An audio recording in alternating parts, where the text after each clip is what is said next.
What's up, everybody? Welcome to Breaking the Fourth Wall. I am Chris Wilde, your host. With me is a full panel. We have the lovely and vivacious Christina Talley. How y'all doing? We have from Star Wars Canon Library, Brian Miller. How y'all doing? We have Sith Lord 310, Mario Hernandez. Hey, guys. We have Mr. Gaming XP himself, Matt Cruz. Hello, people. What's going on? And the guy who has never met a comb he ever liked, Eric Batista. And as a special bonus tonight, we have Kevin and his wife, Savvy, who joined us a couple weeks ago when we were live at Comic Collections over in Feasterville, who are aspiring to become podcasters. So they are our special guests tonight. Guys, welcome to the show. You've taken your first steps into a larger world. You've never seen a more wretched hive of scum and villainy. Isn't that Round of the Mist? Yes, quiet. I'm trying to get them to join. Okay, we'll do some quick news because there's not a whole lot of it today. We talked about just kind of freeballing it tonight. Fuck it, who cares? So. Yes, Uncensored tonight. So, Radio Cash, you're going to be hearing a lot of bleeps because we don't give a fuck tonight. I'm thinking about putting a counter at the bottom of the video when I cut the video. Have like a little hash thing going on. We still got that would be cool. That'd be cool. A counter. He said a swear. We got a whole. Like have it flash. Chris too. Have Deadpool Chris, down there 3. going ding, ding, ding, ding. Yeah. Can I ask for Freddy for mine? Profanity. For freaking. I want the dude from Mortal Kombat 2. I want the guy from Mortal Kombat 2. The one that was like, yes. I'm perfect, man. Oh my god. Look, all of season 2, we've been censoring ourselves in the sense of radio cast. Season 1 was completely uncensored, so we've got a season to catch up for. Let it fly tonight because Christina's got the work of just bleeping it out. Well, fuck you too. There you go. First news of the night. Christina, Eric, bring a couple of us, so we'll get that out of the way first, and then we'll move on. That's Christina. No, you go first. Christina. What? Well, I found out this morning, probably about 11 o'clock, I was looking at stuff on the web since I had no work to do, really, and that member of the Trans-Siberian Orchestra OD'd on prescription medicine. Tragic. Did they say how old he was? No, I think he was 61 he's 61 or 62 from what I read a little while ago. Wow. Hold on, let me pull up the article while he's talking about it. All right. Yeah, so, I have a couple of their albums, and it's kind of a shame. Lately in the news, we've been hearing a lot of musicians, movie stars, actors, whatever, are dying over prescription medicine. It's like it seems like it's never going to end. No, that's absolutely true. I mean, 2016 was a hard year for death. Especially with the way it ended for us Star Wars fans. Mario just said his call dropped. Somebody let him know to come back in when he comes back in. All right, I have the article up as well, so I can read that off of TMZ. Yeah, go ahead. I'll hold my thought. All right, Paul O'Neill, the founder of Trans-Siberian Orchestra, died from a combination of prescription drugs. TMZ obtained a copy of O'Neill's autopsy report, and it says he died of intoxication from a mix of methadone, codeine, diazepam, which is generic Valium, and an antihistamine, because I'm not trying to pronounce that one. It's like doxylamine. According to the doc, the cause of death was intoxication, which also means other ailments O'Neill was battling, such as mild heart disease, hypertension, and moderate hardening of the arteries. The medical examiner determined the death to be accidental. He died last month. I will say that for the record. So I was right with it, but they just released the autopsy report of why he died. So that's really what's going on. And he was 61 years old, so I was correct. That's still way too young to die. Again, with the way 2016, especially the way it ended for us Star Wars fans with the loss of Carrie Fisher, we were really hoping 2017 would be a better year where we wouldn't have so many deaths. And then, like, out of the blue, it's just as bad as last year. You know, really, it seems like almost an epidemic in the celebrity community as to all these talented actors, musicians, celebrities in general keep killing over, you know, whether it's from old age, which you expect, or from unfortunate drug uses, or even more so, like we discussed last week with Chris Cornell and Zack Schneider's daughter, suicide. You know, it's been a very rough year, and it's only, you know, May. Thoughts, anybody? Well, it was going to unfortunately, as we've gotten older, the people that we're fans of are getting older, but we hope they would, unfortunately, I'm not trying to put a hex on it would go from natural causes, unfortunately, and it seems that the prescription drugs are going to pick up. And we all know that they live high-profile lives, and we have to understand that they need that energy or whatever it is to keep them going. And unfortunately, these doctors get out of hand with handing out this with all these freaking painkillers and medications and everything like candy, and no one is really held responsible because they're like, well, we put the warnings on the labels. Yeah, but when you put them so damn small and you really don't care anyway whether what they're taking, what are you exactly doing except selling them death in a bottle? Well, here's my concern about this whole thing. Looking at the medication that was in his autopsy report, one of them is methadone. Methadone is a synthetic heroin. It's used for heroin addicts who are recovering. So, was he a heroin addict prior and then was put on methadone? And methadone is worse than heroin from what I've been hearing. So, that's what kind of bothers me. Like, okay, he's on it's a hardcore medication that's used to, and then diazepam, Valium. Like, those two right there are already not a good combination because they're both like depressants or whatever you want to call them, downers. Because Valium, people use that to go to sleep. We all know what heroin does to people and what methadone does to people. And then an antihistamine. I mean, it just seems like somebody didn't do their job right as a doctor. If this is how he obtained them, or whether he abused it or not, that I don't know. Well, I think you hit the nail sort of on the head. I don't necessarily think it was a bad diagnosis. For all we know, he could have had a drug problem and needed the methadone to clear him off. But the problem is not only in the celebrity status, but in the real world, too. We have so many doctors and private practitioners now that have become such pill pushers.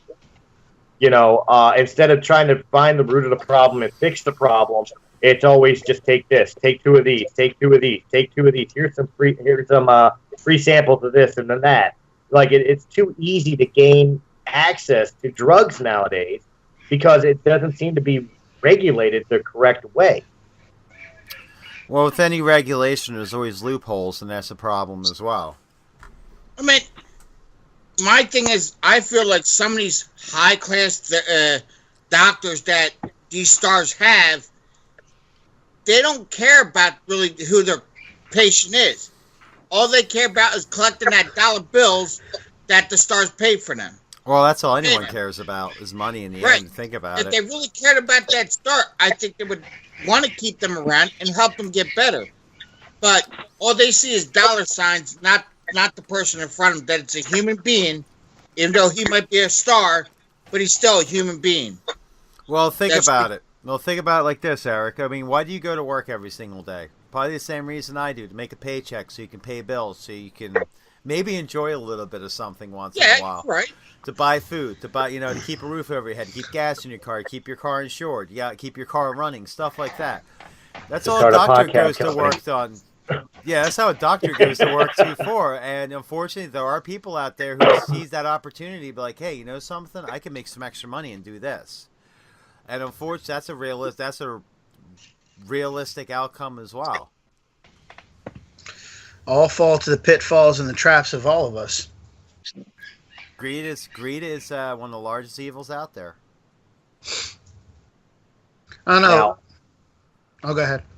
I was just going to say, just so we can stay on topic, we also had another music death in the community too. I believe it was Greg Allman. Yep. The Allman brothers was found dead 2 days ago. Yeah, it was 2 days ago. It was 2 days All right. ago. Anybody know the details of that story? I'm looking it up right now. All right. That way we can continue the conversation, but we might as well bring up all the deaths so we can. Once we move on, we can move on. Last week, there you go. Eric popped. Oh, he finally drops an F-bomb. Fucking time. Holy shit! I don't believe it. Well, shit, I don't put it in no more. Ain't got it tonight. Maybe we can get Eric to talk a lot more now. He's like, yeah, I don't have to edit myself. Hey, you know what? We're all YouTube fans. I'm pulling up Rolling Stone right now about it, so I'm going to read off this one. This seems the thing I do anymore. Greg Allman, the singer, musician, and songwriter who played the essential role in the invention of Southern rock, had died at the age 69 of complications from liver cancer. Allman's rep confirmed to Rolling Stone that the artist died Saturday afternoon. Allman passed away peacefully at his home in Savannah, Georgia. A statement on the singer's website reads, Saturday, Greg struggled with many health issues over the past several years. During that time, Greg considered being on the road playing music with his brothers and solo band for his beloved fans. Essential medicine for his soul. Playing music lifted him up and kept him going during the toughest of times. It's too soon to properly process this, Allman Brothers band guitarist Dickie Betts said in a statement. I'm so glad I was able to have a couple good talks with him before he passed. In fact, I was about to call him to check to see how he was doing when I got the call. It is a very sad day. So, well, at least he went peacefully in his sleep. I mean, if there's a way to go, at least he went peacefully in his sleep, and he was doing what he was doing, what he loved doing in the end. At least that was a good life. Yeah, that's a good life. That's a life not wasted. Exactly. And as far as one of the founders of Southern rock, I mean, that's one of the, I love Southern rock. I mean, I love Leonard Skinner. I love Molly Hatchet. I love, America. I don't know if you can consider that really Southern rock, more like folk rock, but you know what I'm saying. I remember when Christina, Mary at work, me and her were talking about Greg Allman, how she said it would really hurt her hard because she remembers going to those concerts. She remembers listening to her in her bedroom when she was, a teenager, listening to it and doing various substances. But Mary? Never. I could see that. No. Anyway, she said it was like, she goes, that's really just sad. Me and her actually sat and talked for like 20 minutes about how Greg Allman, and his influences. And it's sad, but at least he did what he wanted to do. And he was one of the survivors of that era that is still kept doing it even in his olden age. So at least we have that as a positive. Well, the one bonus I could definitely say for both the Trans-Siberian Orchestra and the Allman Brothers is, they may be losing members, they may have lost family, but at least the music will always live on. So, amen. Huge bucket of wind to both those guys, and heartfelt to the families and friends of the both artists. Honestly, you will be missed. I've listened to the Allman Brothers. I love the Trans-Siberian Orchestra. So. Definitely a loss for the music community. Yep. Anybody else have anything they'd like to say on it before we move on? No. All right. I have one little piece of news. Fuck it. I do have one little piece of news. So, 2 weeks, the show a couple weeks ago at Comic Collections, everyone remembers I was asking the owner about the Emperor that he had for sale. Oh, and the conclusion is, I have it right there. So yeah, you still owe Jen $12. I do. I gotta send that. I know. She takes money order, right? I gotta send it. Yeah. I gotta put that in the mail. Actually, I have it. I just gotta send it. Ask gas or grass. Nobody rides for free. Amen. All right, let's go ahead and move on into outer space. I'm sure our guests would like to go there. I want to go to outer space. We're going to go to outer space, but in outer space, nobody can hear you scream unless it's an Alien versus Predator movie. Hell yeah. Let's talk That's about just the... more of a, oh God, why?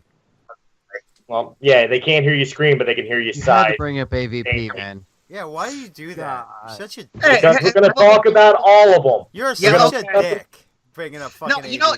I'm with him on this one. Let's talk about the entire series because we had some 1, 2, 3 Alien vs Predator one, Requiem. They were all good. Well, let's make this interesting then. That's also when we have our turn talking about this. Why not we also say which one we feel is the best one and which one is the worst one? Oh, Excellent. I'm down. Let's do it. All right. Well, you know what? Let's go ahead and start it then. We'll review every single one, including Mario and myself, and I believe Eric will give a review to Alien Covenant because we had seen it, non-spoiler. But we'll start with Prometheus and work our way through, and then at the end we'll choose which ones are the best and which ones are the worst. We'll make a list of it, best of the worst of. Okay. That's the only one I didn't see is Prometheus yet. You haven't seen You're not Prometheus? How missing can you see anything. Alien Covenant and not Prometheus? You're not really missing much. I don't know. I'm more like seeing the aliens, especially in this one. I really enjoyed how they came out in this one. Hell, from Mojo.com, Whaling Corporation is the #1 most evil corporation fictionally made, even Really? above. It beats Umbrella? Yes, I was gonna Umbrella say came in. Umbrella, yeah. Umbrella came in twice. No, you want to know why? And I'll say this, and I have to agree with them. They sent, as you saw in Covenant, families to where they knew aliens were so they could get impregnated under the guise of colonization.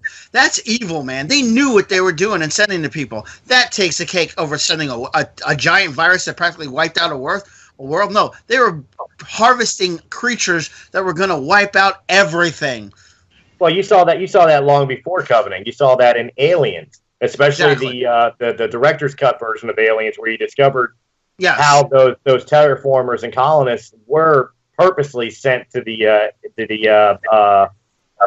engineer's crash site. Mm-hmm. So and because of Prometheus, we can call them engineers instead of just the derelict spacecraft. Exactly. So, let's kick it off. Let's start out with Alien, the first Yeah, Alien. Let's start. All right, let's do it in the order they released. Alien. All right. 1979, Ridley Scott, starring Sigourney Weaver, Tom Skerritt. Yes. Come on, That's my truck drivers favorite. in space. Yes. That's The great. It's more like scrappers in space. Remember, the Nostromo was a salvage vessel. All I know is they took the 1977 concept of Star Wars and said, "Youth universe, we can up it. Let's make it as dirty as we possibly can." That scared the crap out of some people in the process. All right. Probably the only Alien movie where the Alien movie was actually a science fiction horror instead of just a science fiction adventure. Correct. Yeah. Am I wrong that the only person I really felt sorry for was the cat? I felt bad for the short-haired girl. Oh, and the first one, the one that got the Lambert. I think the name was Amber. Yeah, Yeah. Lambert. Yeah. Because I don't feel bad for the character. I feel bad for the actress. I don't think she really wanted to be there. Like, they were scaring the shit out of her with everything. Nobody's that good of an actress. Actually, do you know how they did that? They filmed that scene, right? Yeah, they didn't tell them what was going to happen, so they get a genuine reaction. And that was so classic, man. Even to this day, people are just like, wow. And I'll tell you right now, that scene, I've actually seen how they did it from frame when I went down, I've done like some film studies and stuff like that when I was in high school. That took the most tedious moments because it was literally done in one take. Oh, yeah. A lot of people don't realize how difficult that is. It's damn near impossible to get a perfect shot like that. But I gotta say, out of all those characters, I like Tom Skerritt's character. Yeah, I liked his character because he was trying to make sense of it before everything was going wrong. He was still trying to be rational about everything, even though it did bite him in the ass in the end. Well, again, before I go too deep into it, I do want to remind everybody that on Realm of the Mist, Mr. Mario Hernandez has given a full movie review of Alien. Go check that out. Mr. Sith Lord 310 himself has given a full-on review of the movie Alien, so you can definitely catch his thoughts, which we'll get here too, but make sure you go check out his video. Honestly, next to Star Wars, Alien was the first to really introduce the female protagonist that wasn't just a damsel in distress. And what was beautiful and masterful of Alien was the fact that Sigourney Weaver was not even introduced as the protagonist. You really thought it was going to be Tom Skerritt up until, spoiler, he gets, eaten in the middle of that air shaft with that homemade flamethrower. Yep, turns right around. Best jump scare for its time. They really kept it hidden that Ripley was going to be the hero of the story. So I've said my piece, you guys. But let's start with our guests. Kevin and Thabby, you guys have been sitting there so quiet and so patient. We appreciate it. But you can speak up here. What do you guys think of the 1979 classic Alien? Well, I'm not going to lie. When I was watching the rerun of it. So majority of my youth of watching movies like that, I was behind the stairs with my hands over my eyes. So, but now I've been a little bit getting a little bit older about it. Don't feel so bad. I'm sorry. I said, don't feel so bad. When that Alien Star shit happened, I didn't even stay to watch it. My ass got up and ran upstairs. So I ain't bullshit, no lie. I was gone. Yeah. But oh God. It was a good film. It definitely was one of my first horror movies I've ever seen, or at the time I thought was horror, and it was magnificent. The way that back then, graphics and all that. Nowadays, it looks like realistic, but they made their the aliens look so scary enough that you could actually sit there and be like, that could actually happen eventually in the near future. I like the first one, the Aliens. I don't think I remember ever watching the second one, and then I pretty much saw Aliens versus Predator and all that. I'm really not a big fan of watching horror movies as much, but like Kevin said, I saw Alien versus Predator. Just when I saw the movie. I got over my fear watching it. Now I love the movie. Oh my God. I still cringe at the scene when the chest burster pops out. But the scene in that movie that made me as a young child fearful of everything under the sun was the first introduction of the face hugger. When he was looking over the egg after it opens up and it looks like just this raw pork chop in there, and then all of a sudden tentacles and hands. Dude, that gave me nightmares for about 2 years. I was always afraid of things going near my face because of it. It really scared the hell out of me. That's like that part. Too bad I didn't make you scared of things going down your throat there, bud. Oh, burn. Hey, I'm telling you, man, I'm working my way up to Star Killer. That's all I'm saying. I think Ryan's going to get the special marker of burn moments. Oh, just FYI, before the show, we were talking about how we were joking about the setup on Skype, and Chris announced that he is a bottom, just so you guys know. Oh, God. That's right. I'll just lay here like a stiff board, and you guys can do all the work. We don't have to call him Starkiller. We'll call him Starfish. Anyway. Starfish love you. Hey, no, we can just call him the hand puppet. Oh, my God. Like fucking a hole in the mattress. Oh my god. This is why I love you guys. Mario. Yeah. Mario. What It's was like, the oh my part god, that- I can't believe I'm part of this group. Yes, you can. You fit in. What part of Alien made you cry like a sniveling little girl? Well, the scene, of course, when the chest burster comes out. When you first see that, for the first time, when I first watched Alien, that just scarred me. It's such a brutal scene. He just falls over on the table, and he's having it looks like he's having like a major seizure, and then it just pops out and that scared me as a kid. I watched it when I was really young. I probably shouldn't have, and it just scars me. Like, I never want to go to space. I'll stay here on Earth. Like, no matter how bad it is, I'll stay here. Unless I get a lightsaber and get to use the Force, I ain't going in outer space. Brian. Oh man, like, okay, for mine, it's not even really a scary part, but for some reason it just made me terrified of space in general. And it was right at the end when the alien gets sucked through the hole in the glass, like that big around. You know what I'm talking about? Yeah. Am I thinking of the first one? No, you're thinking. No, is that the first one? No, it's the third one. That was Was that the Resurrection. fourth Fourth one? one. Fourth one. Crap. That was Resurrection. I need to go back and rewatch him, man. I really Oh do. Lord. No, but because I can think of all these scenes, but I can't differentiate which movie they're each in. Like the chest burster thing, that's Jesus. I mean, crap. I've got them all on Blu-ray, and I really need to go back and rewatch those. Yes, There I you go. really do. Yes, you do. Homework. Christina, I don't know out of it. the chest burster scene seems to be the central scene.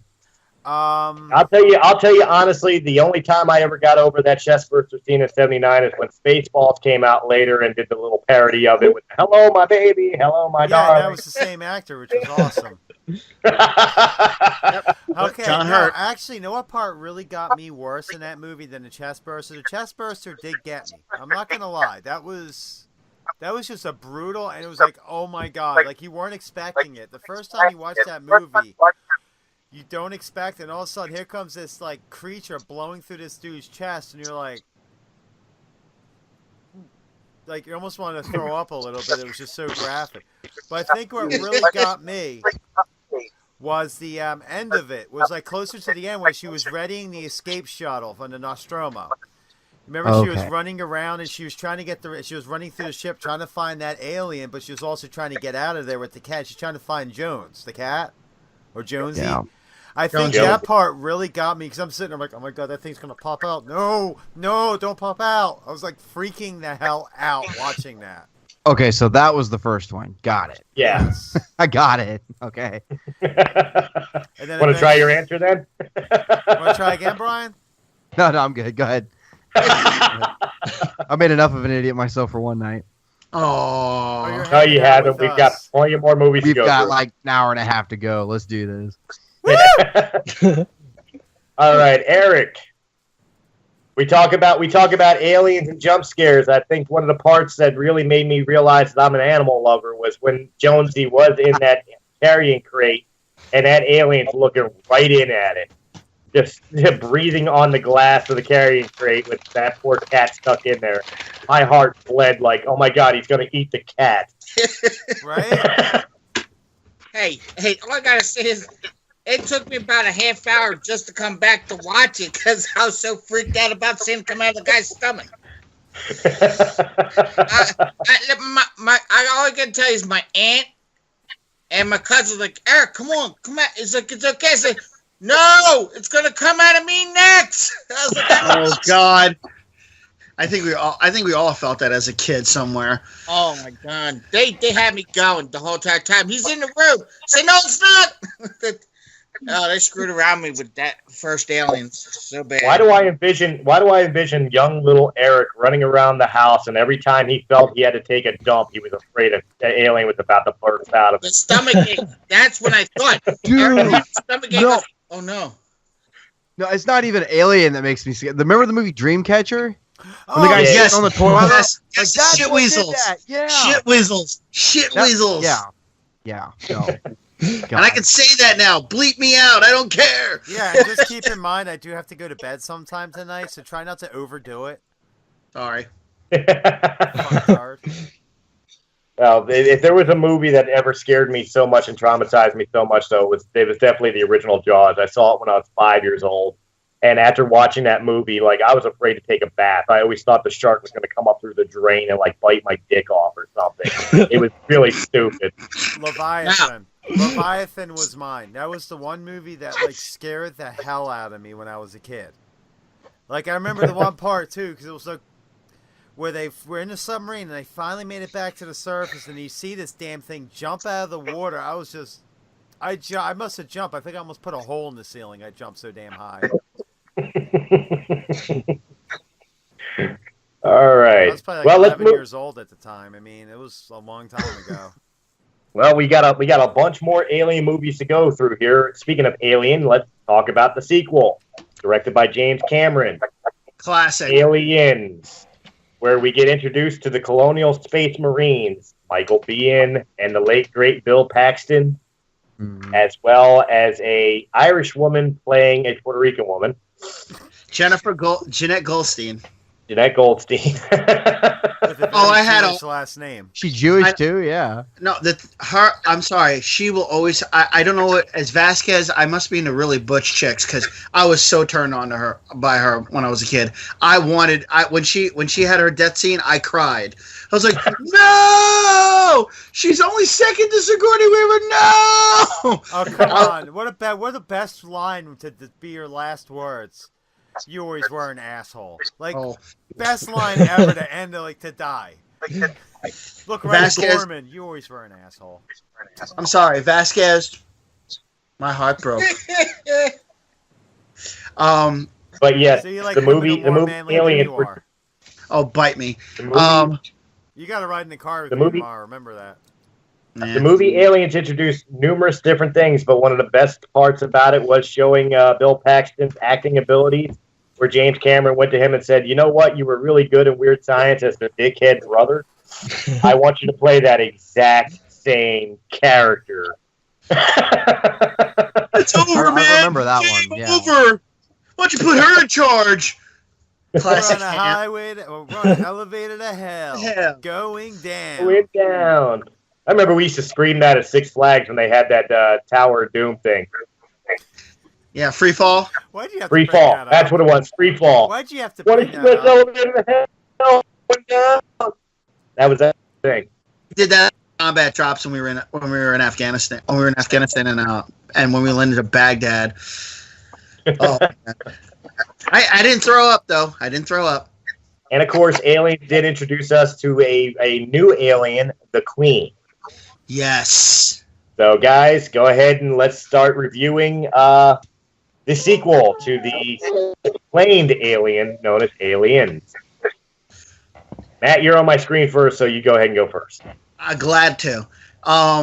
This one was great because, I mean, like everyone always says, everyone raves about this one more, but this one particularly is my favorite because this showed a way to bridge two different directors. You had two different directors, two different styles, and he turned it from a sci-fi horror to a sci-fi war epic, if you will, because he went from tight enclosed area to a little bit more open space because the only person that was really held in close was Bishop when he was going to that tunnel, and you were, even though nothing ever really happened to him in that tunnel, you were still fearful of that for that moment, that whole time he was going down that tunnel. 1, 2, Ripley when she was learning how to learn that loading mech. Oh God, man, she turned that thing into sexy, even though it was a freaking piece of construction equipment. Even Apone and Apone, I love it. Apone and Hicks are like, yeah, you'll do, and I'm like, hell yeah. She reprised the role, and she brought that character right back to life. Instead of once again being the damsel in distress and totally scarred for life, she was like, we're going to go there and we're going to wipe them the fuck out. I don't care. I am the expert on this. You guys don't know what the hell you're talking about. Yes, I'm saving you some time, Christina. We're going to go in there and it's not that. She kept trying to tell them it's not that simple. You don't know what they're capable of, and they didn't believe her until literally the poop hit the fan. The poop. You just said the poop hit the fan. Yes, I did. I'm trying to save you some time in editing. Right, the shit hit the fan. That's all you gotta say. And Eric fucks it up. I I was trying to see. I can bait him better than you guys can. All right. Well, Mario, arguably the most quotable movie of the Alien franchise. So many great one-liners and movie liners in general have come out of this movie. Which one stands out as one of your favorites? Oh, by the way, before you answer, Mario has also reviewed Aliens, which is up on Realm of the Myth Entertainment's YouTube channel. So make sure you check that out as well. My favorite line would just have to be, "It's over, man." I always die of laughter. Anything that he says in that movie just makes me die of laughter. Because honestly, I think, speaking for myself at least, I would be that guy if I was him in that situation. I'd probably be him. Like, why are we fighting this thing, man? It's gonna kill us. Let's just hide out. I would be probably that scared guy. Hey, Vasquez, you ever been mistaken for a man? No, have you? Oh, man. All right. Christina, as a female, and I will get this from Savvy, too, as a female, how empowering was it at the end when she shows up in that loader facing down the alien queen on board the Marine ship, and she just looks it dead in the eye and yells, "Get away from her, you bitch." I should know the name of that ship. It's going to come to me in a few minutes, so I'll be like, oh, yeah, by the way, the ship was this. I just can't remember what it was. Anyway, that whole scene was just badass. Like, the whole end scene when she goes back in to get the Sirocco, thank you. But the whole scene when she goes back into the, to go get Newt, she's sitting there strapped up with guns, everything else. It was just, she made Rambo look like a pussy. Okay, I'm sorry. She did. You can't deny that. She made Rambo look like a bitch. I got an echo on that. That's awesome. That was awesome. And then it was so nice get that back on the Sirocco finally, and then here's the queen. Like, and then she gets in that damn loader, and she's just going toe to toe. It was like something out of it was epic. There's no other way to explain it. That was an epic battle. And, I mean, that was one of those ones that go down, has to be one of the best all-time battles in any movie of any time. So that's how I feel about that. And actually, for the record, Aliens is definitely my favorite movie out of the Alien series to date. So Kevin and Savvy especially, same question. How empowering was it to watch Ellen Ripley go toe-to-toe with the alien queen? Well, Savvy, she had to go take her daughter to go get washed. So okay. But I guess I could answer the question. I mean, feel free. How did it feel?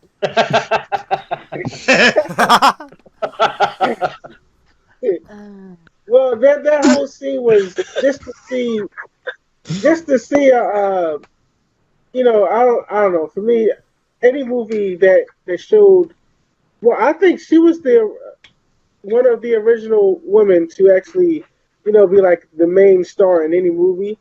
So and then to see her go off against the queen and like really whoop that ass was amazing, because it's like, here you are, a regular human being in a machine that can easily be crushed, facing something that's way powerful than any of the other aliens you've been messing with, and is responsible of creating even more, and you're going to go up against her and like literally wipe her out from existence. Like that right there shows just like how badass you are, and as far as being a human being to go against something like that. So yeah.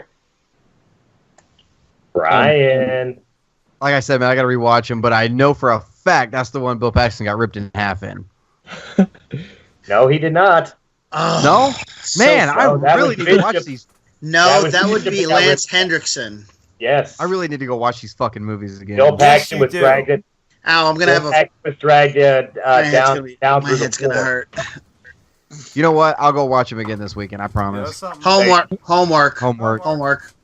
But I'll say this: well worth it. Homework. Oh, absolutely. Well worth. Yes. I got the same set on Blu-ray. This is the original 15th year. Or 20th anniversary Is it? edition. Damn. Is that all 4 of them? Yeah, no, Yeah, it's all I've four. got a box set of all. Yes. All right, who haven't we asked yet? Eric? Second one. I have to kind of agree with Brent. I have to rewatch the second one because I forgot a lot of it. But one thing I do remember from seeing it is how they introduced in Aliens the different species of aliens. There was different ones they introduced in the second one, if you remember. And because I remember collecting them, from Aliens. I had the Alien Predator, or whatever you want to call them. The toys. I had all of them. Don't you bring up AVP yet? Where you had drones and you had warriors and you had the queen. Eric's right. The action figures showed different types of aliens before they showed them in the later movies. They made toys of them first. Yeah, they really Right. did. They had, I remember that because I funny actually part a couple is of them the back toys- in the day. Right, the toys actually came out before the movie did, so like I was like, oh, I expect to see these in the movie, you know. Mm-hmm. But I had them on when I was little. So. All right. Then moving on. I got you already. Yeah, I started with you, Matt. Alien 3. This is where people start falling off the Alien bandwagon a little bit. The story moves on to where Ellen Ripley is impregnated with a queen and winds up crash landing on a prison planet, penal colony planet, to where she has to survive yet another xenomorph that was born from a dog and took on a dog's trait. This is the one that a lot of people had a problem with the CGI, thought the story was a little whacked and weird, but honestly was probably still one of the truer Alien movies in the saga before we got into the really strange. Let's start reviewing Alien 3 and the dog alien. Mario, I'll start with you because I don't know if you've done this video yet.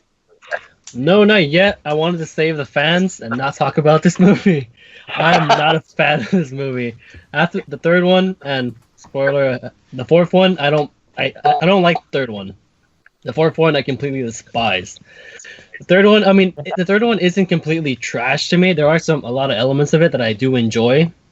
One of the things that I really enjoy is this is the first time we got the alien's point of view, as in the camera that we saw in Covenant as well, where you see how it views everything. So that was something that I actually enjoyed. But are we doing spoilers for the movie? Feel free. Yeah, these we can do. Well, for Alien, for a movie that's over 20 years old, if they haven't seen it yet, they have no interest in seeing it. Yeah, and then not to mention the big thing, Ellen Ripley dies, so that was a bit heartbreaking, especially after Aliens, where she gave an Oscar nominee worthy of performance. So this movie just, to me, it was a little bit like the third movie. That one movie that just everyone forgets. No one mentions it amongst the greats. It's just, I do think it has a problem where it's okay. It's not completely horrible, like I said, but I think compared to Alien and Aliens, it just makes it look like an ugly stepsister. That's fair enough. Ryan, do you remember anything about Alien? Oh, you're funny. Like I said, I'm gonna have to rewatch them. I'm gonna have to. I'm pretty much booted out of this one for right now. I don't know. The scene with Ripley with the whole pipe scene was kind of cool. What was that? No idea. Oh, their friend's standing here with a dog. No, the whole pipe scene with Ripley. You know what I'm talking? Yeah, I know. You just had a face hugger right next to you. I know. Oh, look at the puppy. Ah. All right, Kevin. Any remembrance of Okay. Well, no, the only thing I remember was the haircut, and like I don't know, I liked it. I felt like I actually felt sorry for the alien though, in a way, because the alien, it was the baby, right? It was the baby. I mean, it didn't attack her. It was protecting her in its own little way. And and then to have to see the baby die was kind of like, oh, that sucks. Like, first of all, I'm not wanted by my own mom, but I'm a protector, and then next thing you know, I'm being killed. So, you're thinking of Resurrection. You're thinking of the next one. Okay, well, all right, well, then Thank God I'm not the only one. Right? Oh, well, let's see if we can rush through with Matt, Eric, and Christina, because we got to take our first break. all right. I'll go. Guys, is there any redeeming quality to Alien 3? Yes. I liked it a little bit. It was only because it was tagged to be the last in the Alien series, so it was going to be depressing. We were ready to let it go. We were ready to just that it's going to end here for right now. We were good with that. That's why I liked the way it ended, even though yes, it was unholy depressing. The dark, ugly stepchild, the one we put it was in the baby stroller with the shade over it. You know what I mean? It was very hard for people to watch. But to me, you needed a gritty version. You had to see that there was a struggle somewhere, that there was going to be no hope in the end, because there is no hope with those creatures. Once they get released, unless you got the Predator badass to reset, to destroy an entire planet and the possibility just to wipe it out, you're going to have issues. So this way, it was kind of saying goodbye to it, but it was kind of like you had to have it. You just had to have it. You don't like to talk about it, the dark chapter in it, but you had to have it. You had to have one that was just like, oh God, but you know what? It had to die. It had to die this way. There was not going to be a pretty ending for this. There was not going to be a way where Ripley was going to ever get away from this. Even if she'd survived this one, she's traumatized for her whole entire existence. So this is kind of our way of saying goodbye to all the characters at once. Yes, we were sad to see the little girl go in the beginning. I didn't like Hicks dying at all. Because I was like, he was badass enough to survive the second movie and to make it to the escape ship. And we knew Bishop was going to somehow come back again because he was an android. We keep bringing him back, androids. So it wasn't like that was going to happen. But just the fact that it was dark and gritty, that it still had an ending that I could survive, I could live with, I liked it. I mean, it wasn't my favorite, but I liked it. Eric. Well, I'm not really a big fan of the third one. It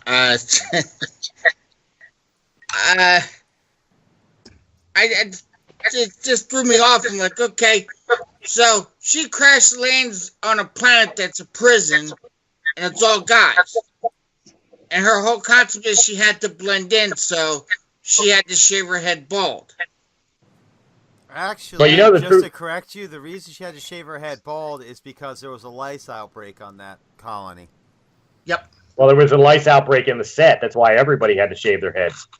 That's a real life true story. That everybody wound up with lice and had to shave their head.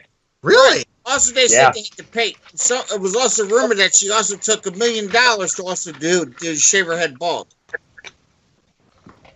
No, you're confusing that with oh my God, the girl from 15 Demi Moore when she did G.I. Jane. She's the one that got $1 million to shave her head. Oh. I'll shave my head for $1 million. I did it for free. Call me. Yeah, but it's going to grow back. Call me. I'll shave my head for $1 million. Hell, I'd shave Chris's nuts for $1 million. Jesus. I don't know if you want to go near that. I don't think that's enough money. I meant smooth like a baby's bottom. Like when the Kelly got right in front of Ripley, and then it went down, but then it stopped, and it's like, oh, you're carrying it already. So then it backs off, and then she's like, you son of a bitch, I have it in me. That's why, she killed the alien and took herself into it. That's what I was trying to, when I was watching Resurrection, I was like, wait a minute. Going into hot metal, and don't you guys get ahead of us, Eric.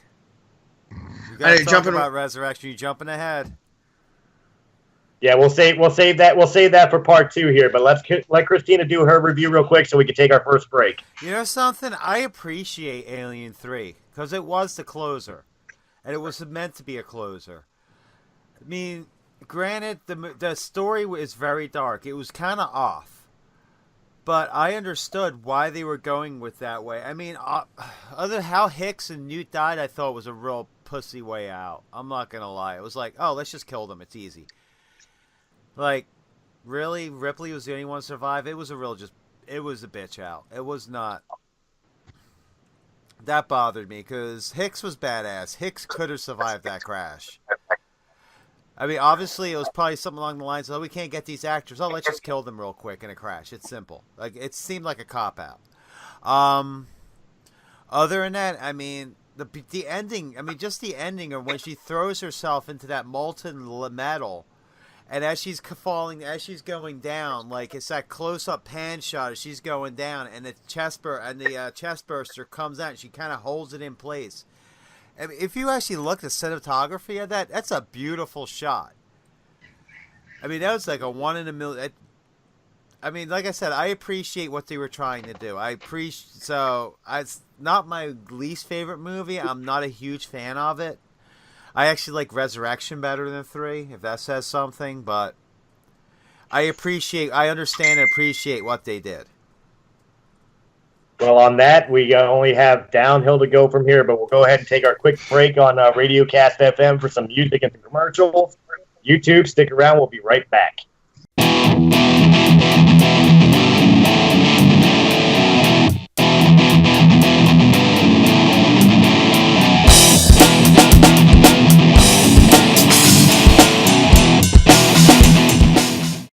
Are we really counting down? And we're back. Oh, we are. Oh, wow. And we're back. Hope you guys enjoyed that little break.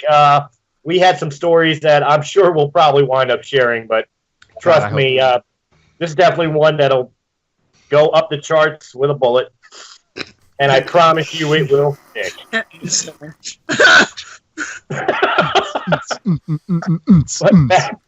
But back on to what we were talking about here. Situation.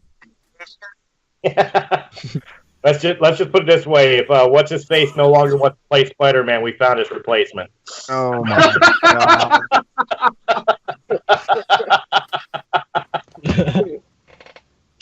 Back on the Alien Saga here. Okay. Back on the Alien Saga here. We've reached the point of the final of the original Alien Saga, Alien Resurrection. This is where, about 200 years in the future, they decide to clone Ellen Ripley to be able to get the embryoed queen alien out of her to be able to mass produce the alien species. Honestly, my opinion of this movie was it was god fucking awful. But Ron Perlman did deliver one of the best lines when they were in the scene when they first found out that Winona Ryder's character was an android. And he turns around and yells at her, "I will kill you! Kill you! Does that compute, or do I need to draw you a schematic?" Probably one of the best lines in the whole movie. Beyond that, just a steaming pile of garbage. Guys, let's get through this one quickly. How do you feel about Alien Resurrection? I think I'm going to skip it when I rewatch the movies. Please, seriously? Yeah. I'll go with this one. I'll make it as short as possible. Josh Whedon, great director, loved him with all his other stuff that he's done. Firefly, Buffy the Vampire Slayer, the TV series, Angel, the TV series, the first Avengers movie. Great move, great writer. But what the fuck was Alien Resurrection? It got so ridiculous at one point. You're sitting there going, like you said, the only way they're going to bring the alien queen is to genetically bring back Ellen Ripley about like 6 times and fuck it up to where we have the one that we want. Bullshit. I was done. I was like, just kill them all already. Get it over with. Done. Brian, this is one that you actually remember about the hybrid alien human getting stuck through the little hole, the mommy. Kind of. I knew it was the one they cloned her in. I knew that much. I remember that much. Look at her. This is your gift, Ripley. She has a human womb, and she is beautiful. Wait, you said this is the one where they sucked the alien through the hole in the window, right? Yeah. Correct. Okay, now I can talk about some shit I know. All right. Go ahead.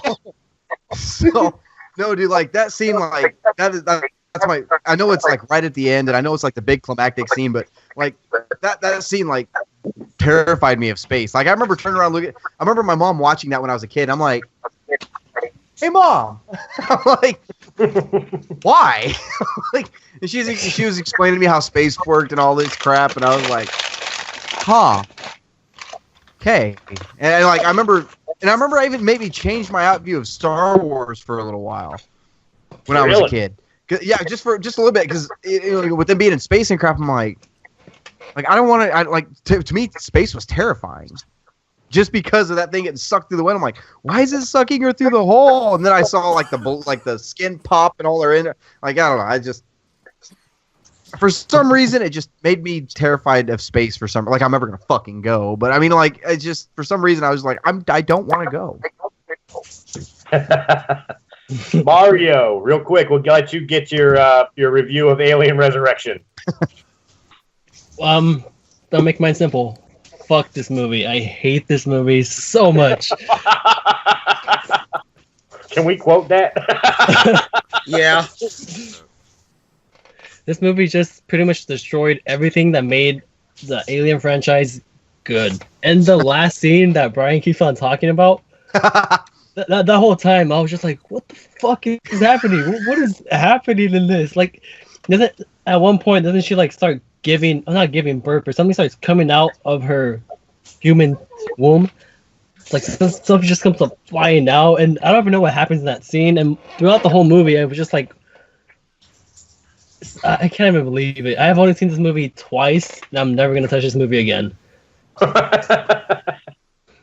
Kevin. Yeah. Was it at least a redeeming quality for Ellen to gain some of the properties of an alien, like the acid-type blood and killer instinct? Or was this just garbage from Gate? Well, again, I mean, the only movies I was... What year was this? Like 95, probably? I honestly don't know. When Resurrection came out? Looking at the back of the movie. I think it was like in the 2000s. No, it wasn't that late. It was No, in the yeah. 90s, 'cause remember, I had 97. Because early Okay. 2000s is when they started doing the AVP crap. Yeah, Oh, 97 all right, is well, when Res Suck Correction came out. Yeah. 97, We'll yeah, get to 97. that. In We'll get to AVP. Oh God, yeah. The only movies I was Power Rangers came out that year? So yeah, I was strictly into Power Rangers and like Godzilla, which came out the year after. So to actually say that I saw that movie, I wouldn't remember it, but all I remember was, like I was saying previously, that she had a baby, and the alien was rejected by her or everybody else, and then it died. That's all I remember about that movie. So I guess I'm sorry for whoever created the movie that it's not getting that much love, but yeah, that's all I gotta say about it. Well, how's it make you? You and Savvy, how's it make you feel to know that Joss Whedon, the guy who created the Avengers, the guy who is slated to do Batgirl, was the one that made this steaming pile of dog shit? I saw the Avengers, and I believe I love the movie anyway, but I have no comment at the moment how he did it, so I have no comment at the moment. Wait a minute. You loved Alien Resurrection? Oh wait, I thought you were talking about I haven't saw the movie yet, so I haven't seen it. So Okay. Don't see it. Don't see it. If Eric's telling you it's a trap, you might want to listen. Right? Yeah. Yeah, because if Eric hates it, Eric, does it rank up with Chips? God, it fucking blew. It is worse than the black sheep of the family. It really is. 3 you can forgive for its depressing tone, but 4 made no damn sense and was not necessary. Look, I'll tell you what, and true about it too. I went, bought the movie, watched it once. I went back to the store, said I need my refund. It's not worth it. Even if it was at the bottom bin of the $5 bin? Shit, I'll return it. Give me my $5. The only reason I own it is because it's part of this box set. I'm not going to break the box set because of it. And that's probably the only reason why they were able to get it out the door, seriously. That's probably why they created the box set. Make a box set. It's the only way we're going to sell these copies, goddammit. That's when you wish back then they still made the box set for every 3 movies that came out in a series, and you have to buy a new box set every like 6 years. Just get the one with the first 3 movies in it. Yeah. How many box sets of Harry Potter did they make? Oh my god! Too many. Too many. One for every year. I have one of the box sets. I have the first 4-year box set. Actually. Christina, why buy a box set when you know damn good and well there's more fucking movie coming? Because you know why? Because it was $20 for the first 4 movies in one shot, as opposed to spending $20 a piece on each individual movie. The books were better. Oh, no denying the books are better, but books always better. Anyway, sorry. Well, Christina, it's already on you. The camera's already on you anyway. So, how you feeling about Alien Resurrection? Was it funny to watch the alien learn how to use the little cold button on the scientist guy?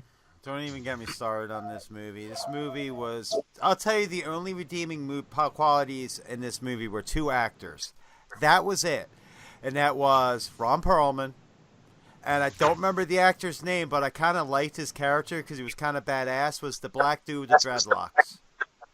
Yeah. He was cool as hell. I loved his character with the guns. He's the dude from CSI. Huh? He's the dude from CSI. Yeah, he had the guy who had the Travis gun set up. Yeah, his name is Christy. Yeah, he was cool as hell. I loved his character. But Christy else in that character, I think Sigourney Weaver even screwed the pooch in that one. I mean, seriously.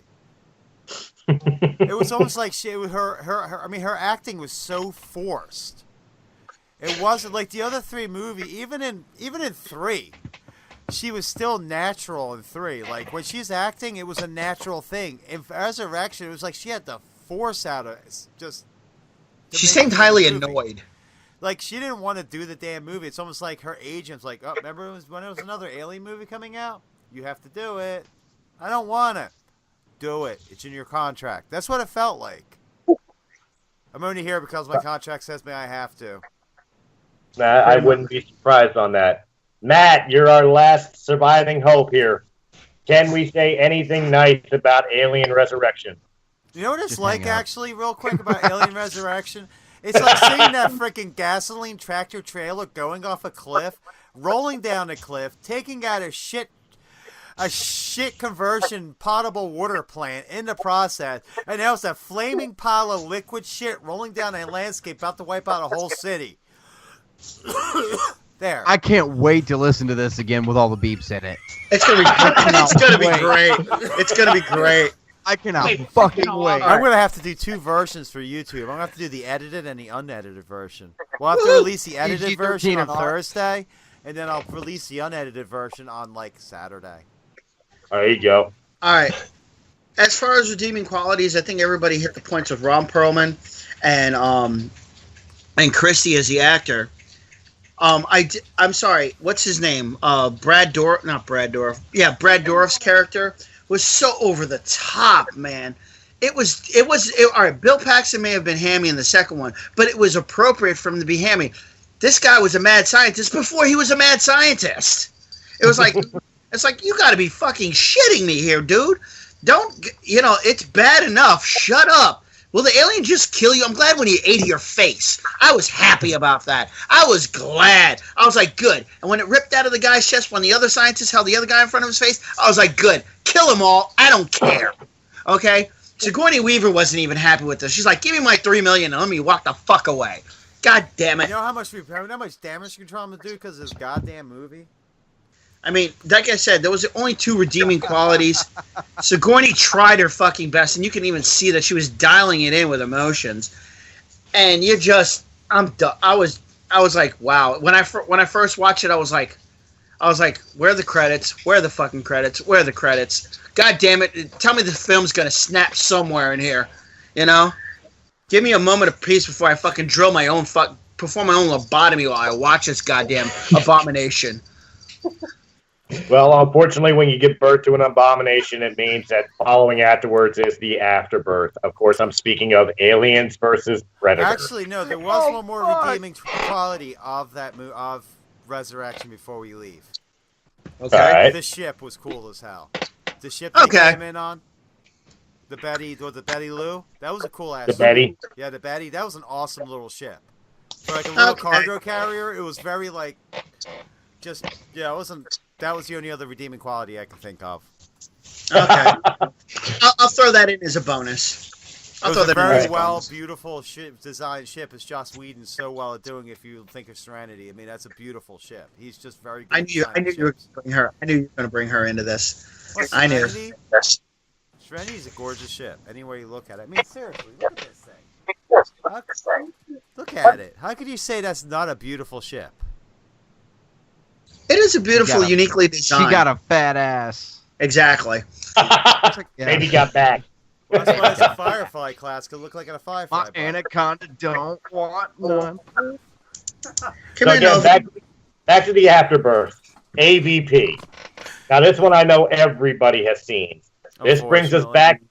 This brings us back almost to a now non-canon, but a prequel telling the story of pretty much how the Weyland Corporation even discovered about the alien race by going into a expedition in Antarctica and discovering a temple that was devoted to creating the aliens for hunting sport by the predators. And that humans were simply it wasn't hunting sport, it was for their trials to become like adults. Yes. Right, but the aliens were used as sport. They were simply bred to be hunted. And the humans were the cattle used to just breed the aliens. Yeah. They were the deer. I will say one nice thing. I will say one nice thing about AVP. The original AVP. Not Requiem, but the original. It was the last time we saw Lance Hendrickson taking on the role of actually Mr. Weyland. I liked his version of Weyland way better than what was given in Prometheus and in Alien Covenant, which we'll get more into later. But I like the fact that he was more about his legacy, because he didn't know about the alien itself, but that he even sacrificed himself to protect the ice climber lady. You know, with the Predator and everything else. I think he was more of a noble character than what he turned out to be later on in the stories. But beyond that, go ahead. Sorry. But beyond that, this was complete and utter garbage that just did not need to exist. Well, the thing I didn't like is it was the ripoff of one of the book series. It really was. The whole thing was the main character that they had for her was supposed to be Asian. Right. She wasn't supposed to be black. And it was supposed to be taking place on a planet not on Earth. And she does get adopted by the aliens. When they left, they were supposed to take her with them. And actually in the book, it went into the conflict between the aliens and the humans because no human had ever been adopted by a predator tribe ever. That was like, unheard of. How come a female human being, a very frail creature, had enough stones to stand up to one of their xenomorphs and actually survive the trials? That's the only reason why they kept her, because she proved her mettle, and there was nothing they could do because by their laws and by their rules, she was welcome to the tribe and everything they had to offer. He was a hunter. That was I wish they would have kept that story, but it seemed like they wanted to just keep her on Earth, and it was kind of generic. I did like it for the action sequences, and it actually showed a little bit more background to the Predators. And I'm a Predator fan more than Aliens. Don't get me wrong. Aliens, Predators, I know who's going to win that one if it's an all-out battle, because I'm sorry, those motherfuckers got blood. Acid in their blood. You can't beat that. Even after death, they're gonna kill you. Okay, so there you have it. But the Predators, the thing I liked is they showcased the Predators' capability to improvise weapons, what type of weapons they use, communicate, how more tribal they were. That's the only thing that I liked about it. Other than, I mean, it was good. It was not great, but it was good. Well, yeah, I'll say intertwined history. All right. Yeah, I don't know would if anyone else say lost audio, but I lost Matt's audio on that whole thing. Yeah, same here. Oh crap! He was jumping in and out. He was jumping in and out on me. I'm sorry, everybody went quiet.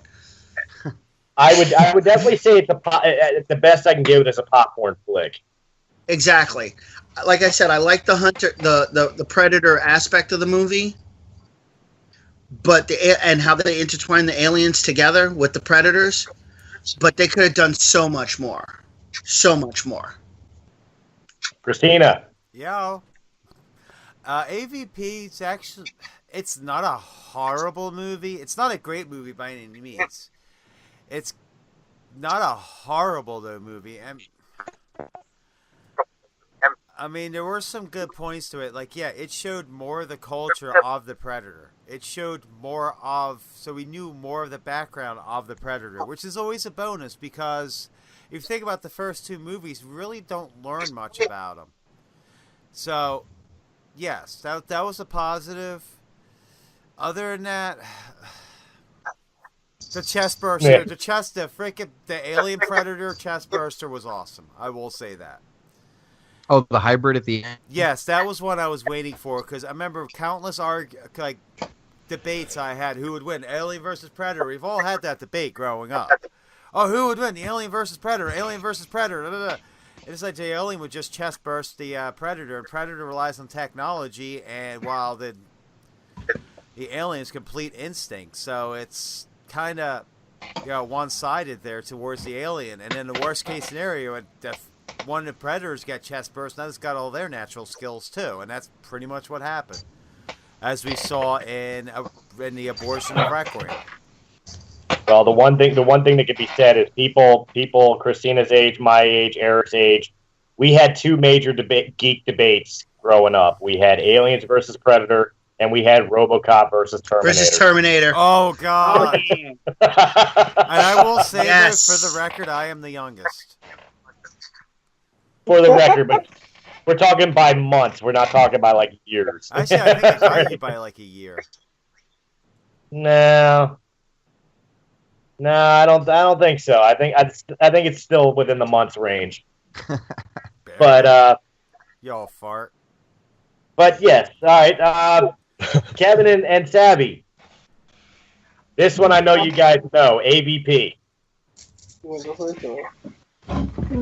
I'd go for the Predator because he had all the technology. He could make himself invisible to see what's going on.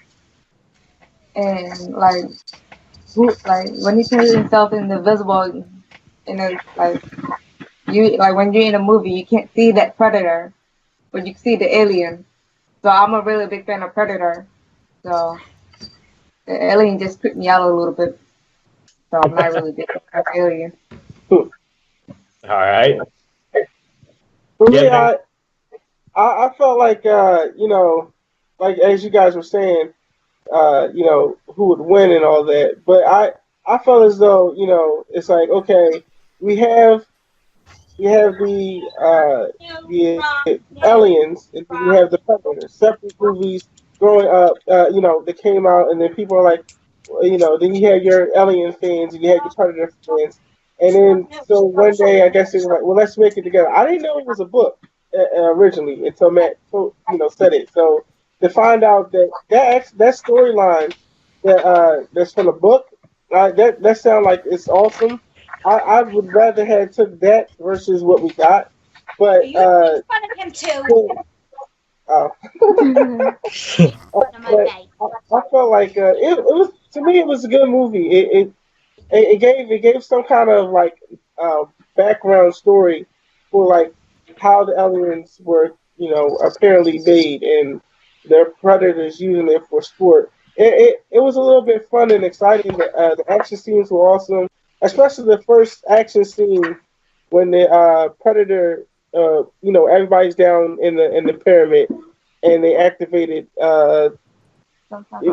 They activated the pyramid, and the predators down there just not taking them one by one. That was an excellent action scene. But my favorite when the predator and I don't know why I don't know her name, but the predator and the girl when they hooked up at the end to fight the queen. It was awesome.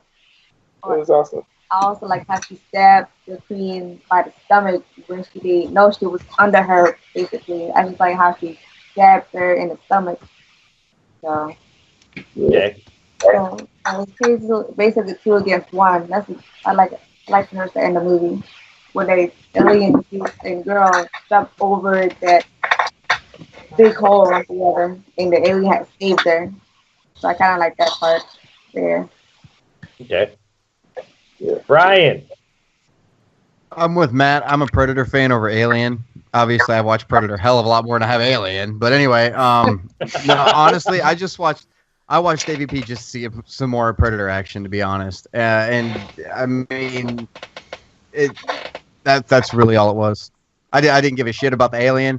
I didn't give a shit about anything else going on. I didn't give a fuck about the pyramid. I just wanted fucking Predators. That's all I cared about. That's what I got. That's what I got out of it. I took the good shit out of it and just pretended like the rest of it was that's just good filler. The rest of it was midichlorians. Yeah, exactly. Oh, you're about to get me started, bud. No, let's stay in the universe we're talking about. We don't need to extend too far. Eric, come on, man. Tell me this wasn't just a better story for Predator than it was for the Alien Saga. It was. I know it was, but I'm trying to play the devil's advocate. I kind of liked AVP. I really liked the action scenes, especially with the Predator's weapons. When we got to see more of their technology that they used. I mean, I can't really say much about it. I really enjoyed it. I mean, could have been better, yes. Could we have more scenes? I mean, shit, this thing's taken up in Antarctica and damn ass freezing cold.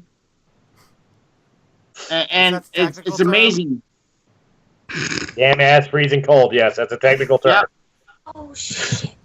But, thanks, Lori, for another beep. Well, Christina, if you want more, just let me know. I got a bunch. I'm fucking sure you do. Mario, it's your turn to sling some curses. Okay, well, versus Predator. This movie is what I call a party movie. When you're having a party at your house, you put this movie on. And on occasions, when you're walking around your house, you just glance at a scene and okay, that's cool, and then you walk away.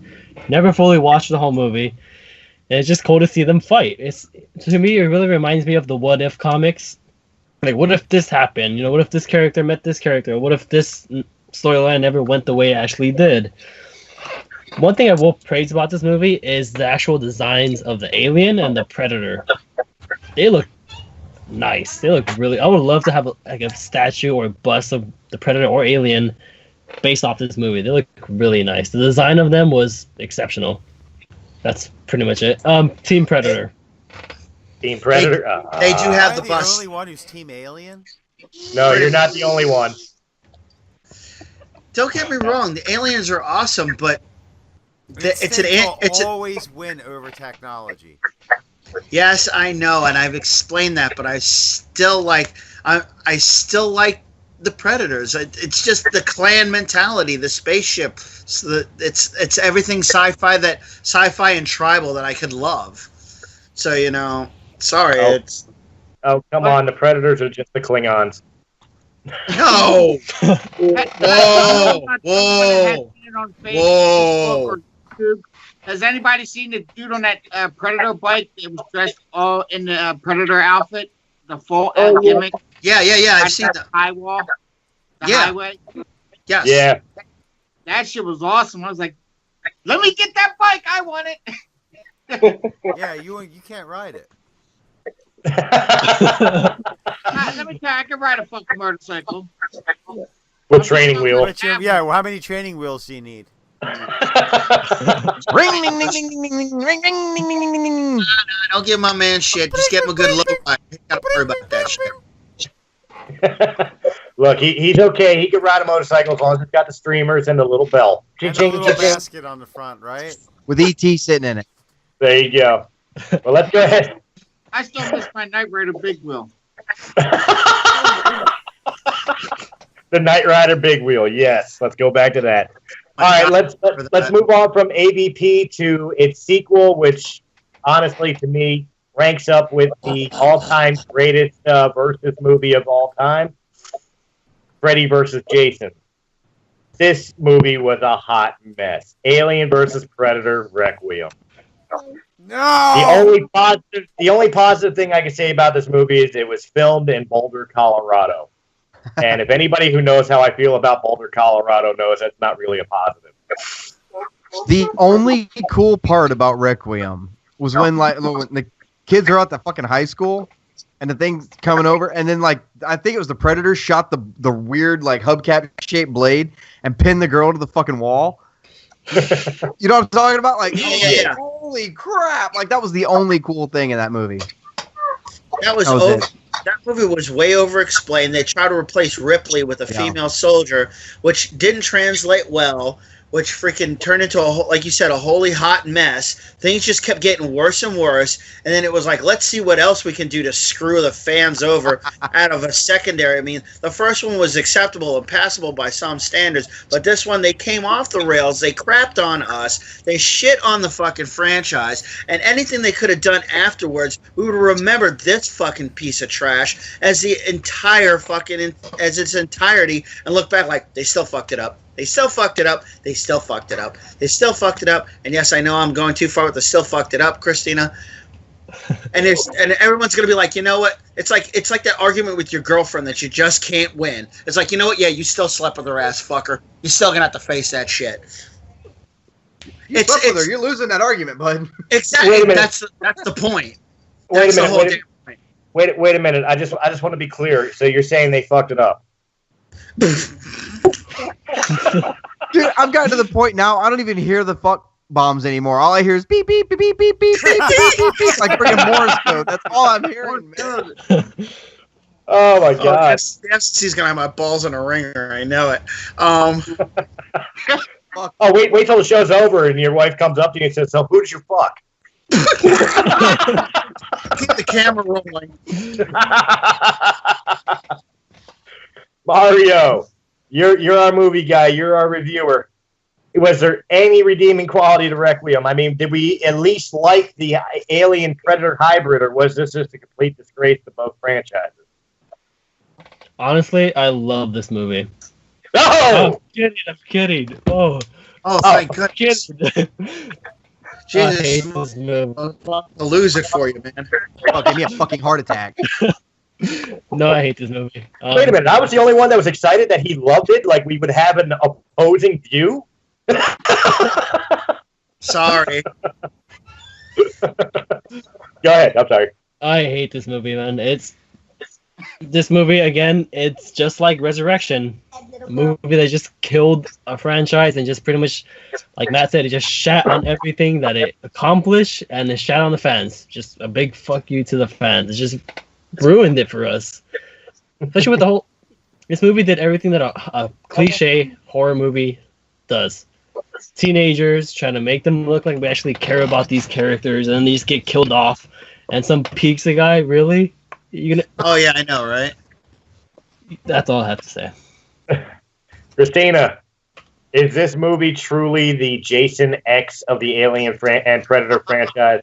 Oh man, you went there. Oh no, I'm gonna go here. Why are you gonna insult Freddy versus Jason with this pile of shit?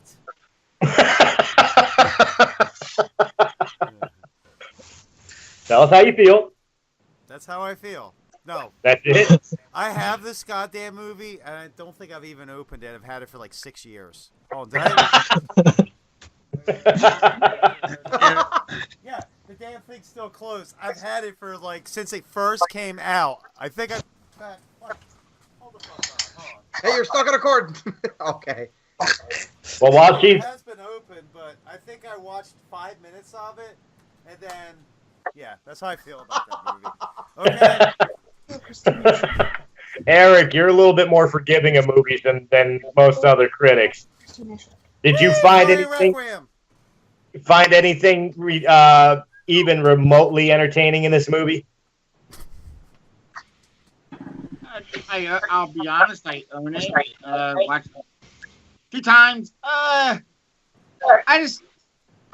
don't know. I just really have no answer for it. I mean, I'm sorry. I'd rather have a root canal If I than had watch to that pick a movie Predator movie that was good, I think it was the one they did where they kidnapped a bunch of people and they put them on the planet. And I can't think of the Predators. Yeah, Predators. I like Predators. I did too. I really enjoyed that one because that's what kind of species they are, the Predators. That's how they train. They took people and brought them somewhere. And I can't think who was in that movie, the black guy. Jesus. Lawrence Fishburne. That's it. Yeah. The psychotic guy. The one that got away. Yeah. Wasn't Adrian Brody in that as well? Yes, he was. He played the ex-Army Ranger turned merc. Well, see, I haven't seen Predators. I've seen Predator 1 and 2, but I haven't seen Predators. We also had I Eric haven't seen that on one the either. Deputy We're not- show. This is my show. Don't embarrass me again. Hi. Too late, Matt. I'm trying to figure out 2 things are running through my mind right now. 1, this is my show. Oh. 2, don't embarrass me. Wrong on both levels. Embarrass us, we don't care. The fact that all right, would you like me to tell the story for all the world to see? Would you like to vindicate yourself? Talking about the movie, that's what happened. What? Which part of Predators, hon? The one where when I told you the guy was a serial killer and you told me I was wrong. Oh yeah, the plot point. Yep. I'll admit this. I didn't see that motherfucker coming. The one who was the truest, the one that I did not see coming. The guy who played the actor, Topher Grace, the guy who played the doctor. I didn't see him as a serial killer. I totally lost that. I was like, why is the doctor there? I was like, I guess they need a medic or something, right?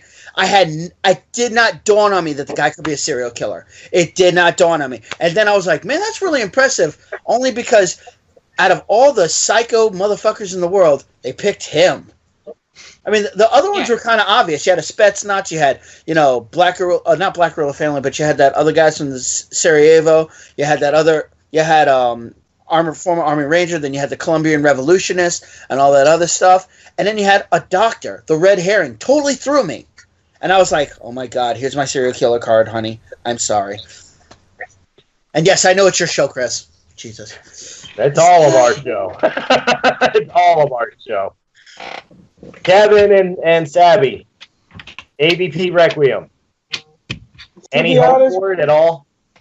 To be honest with you, I did not remember that movie.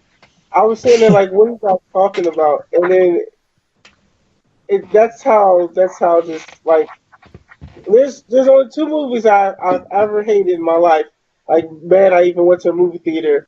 That's Dragon Ball, the live action, and The Last Airbender. So those movies, I was mad I even wasted my money on those.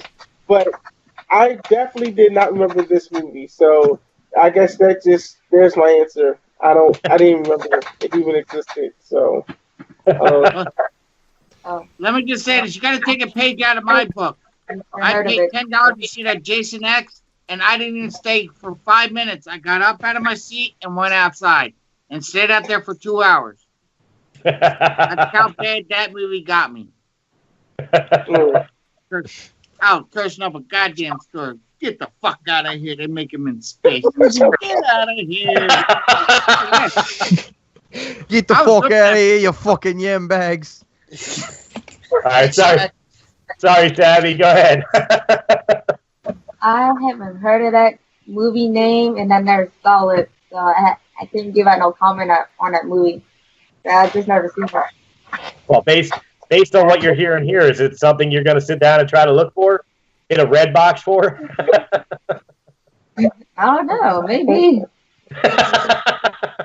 Sometimes you have those bad movies. Sometimes you have those bad movies that get such a bad review, you have to see it to see if it's really as bad as people make it out to be. Oh, yeah. Yeah, like the Fantastic Four reboot. I've never seen a movie literally have a derail point. Like, that movie was good for the first hour, and then it literally, in the change of a shot, like, just crashed into the fucking Himalayas. Like, it was... As long as Stanley, even after Stanley dies, I can't bring myself to do it. No. Live or Dead, I can't do that to that man. No. I just can't watch that movie. No. It's like they deliberately derailed that movie, let's be honest. Yeah. It's like, who remembers the game? It was like Disney Coaster, like Roller Coaster Maker. That's what they did to it when they deliberately leave a set of the tracks on, then you have the people test the roller coaster and watch the cart go flying off the edge. Like, this is gonna be awesome! Shit! Pretty much. That's pretty much what they did there. Like, we'll get all these people in, we'll get them ride the ride, have fun, and then we'll take a section of check out and watch them go, whee! I can honestly say this so we can get back on track. Yeah, I can honestly say this. I never really understood why they rebooted the Fantastic Fours anyway. They weren't like, masterpieces, but I don't think Rise of the Silver Surfer or the original Fantastic Four were so terrible of movies that they deserved them. No. Yeah. They're okay. Yeah. But we're not talking about Fantastic Four. We're talking we're not. We're talking about another abortion. That's we're talking a about whole nother episode. Yeah, we're talking about another abortion. We're talking about the latter half of the Alien saga.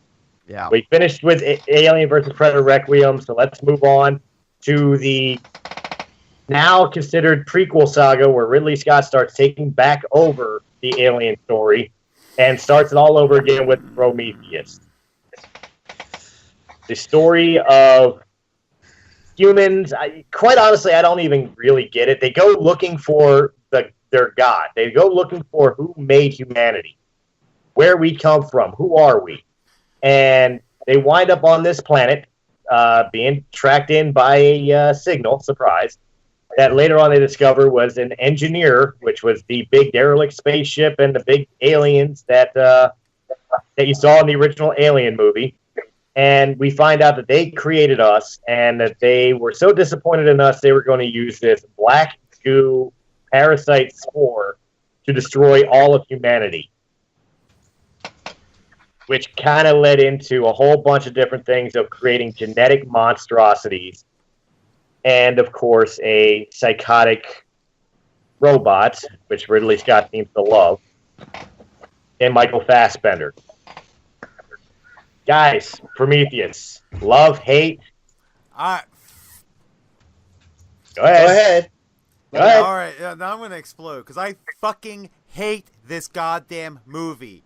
This movie was literally like a chance to fix everything from the last couple movies. You had fucking Ridley Scott come back and direct the goddamn movie. And instead, Ridley Scott takes a big old fucking Mexican fucking taco shit all the fuck over us. It's like, hey guys, I'm directing this movie. That's what the fuck that movie. Wow. Yo quiero Taco Bell. But no, fuck it. That movie was god awful. It shit on the fans. It shit on H.R. Giger's designs. It shit on everything that is Aliens. I can't wait to listen to this with the beeps. I'm sitting here right now, Christina. I'm feeling so bad for you because I see you up the rest of the night just blocking these out. Hey, I got 12 hours UPT. Worst case, I know I gotta go make money. I gotta go drive. I'll be all right. I got coffee. Coffee. Sure? Nectar of the God. Oh, actually, no. You have to go because Mom thinks that we were gonna drive tomorrow. Oh God, I hope she doesn't see this. Edit this out. Edit this out. I can't. It's mid broadcast. So So, Matt. But we were going to drive tomorrow, but we were just going to take your truck, your van, instead. Now we're taking our car. So it's all good. Okay, we're good.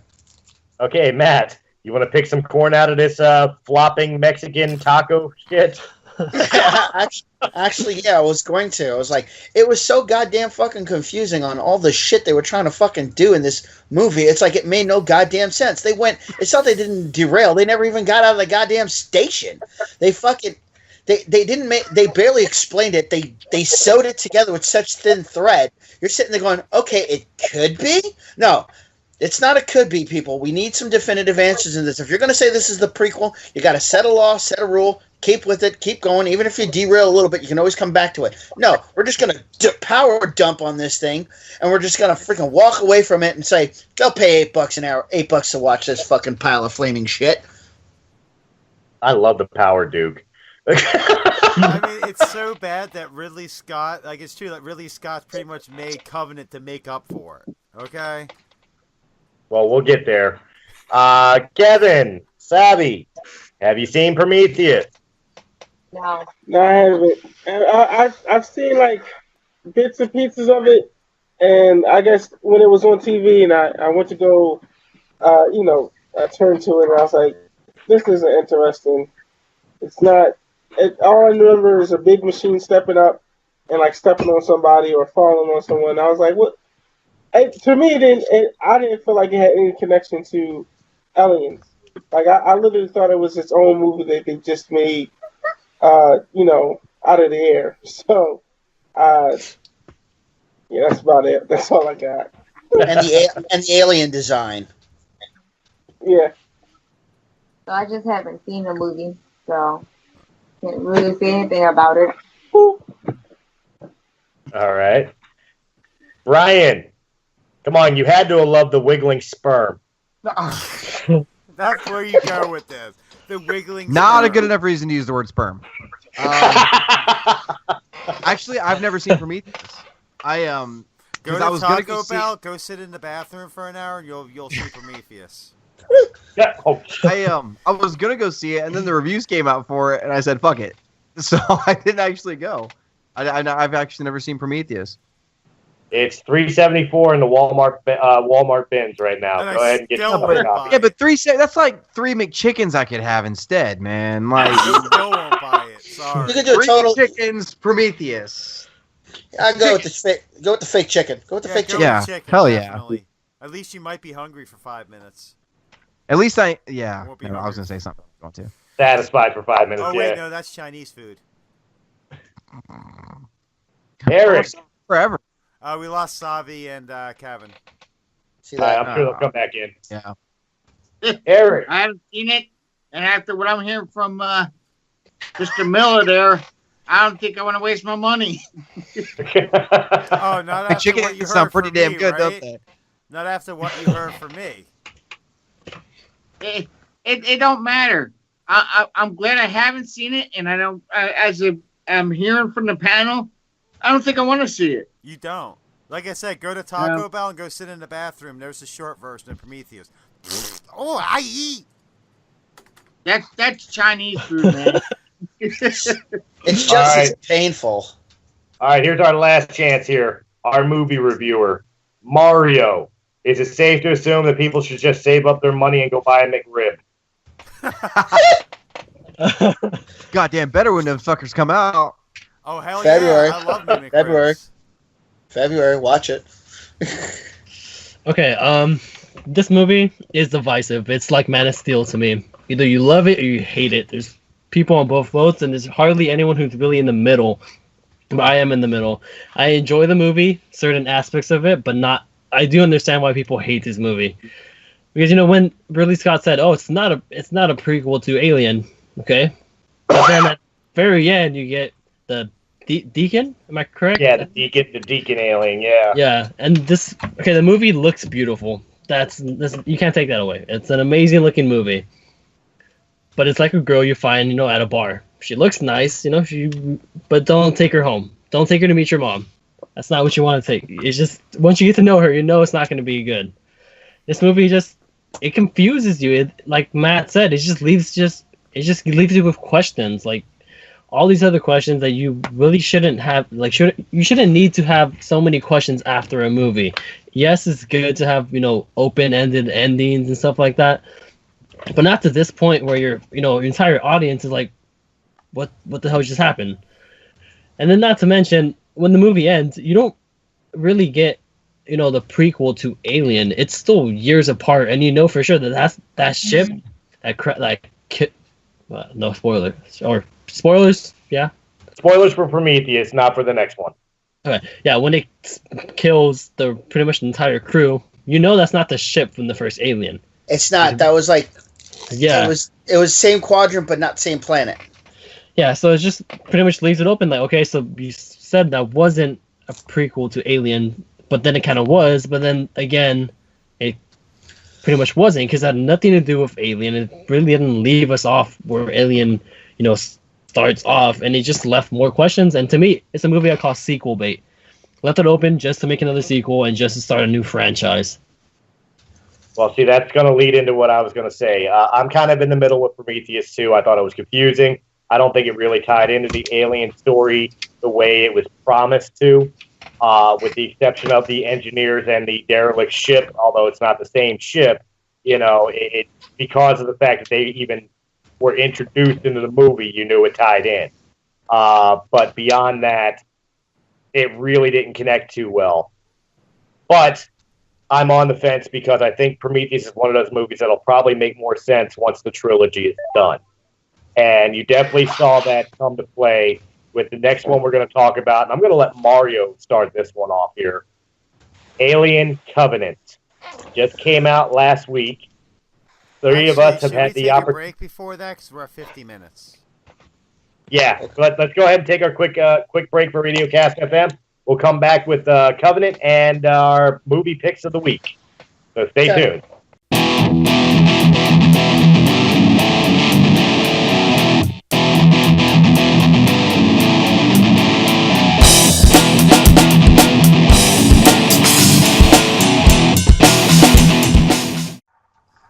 Hey, we're back again. Welcome to Breaking the Fourth Wall for the third time. Right now, we're still reviewing the Alien saga.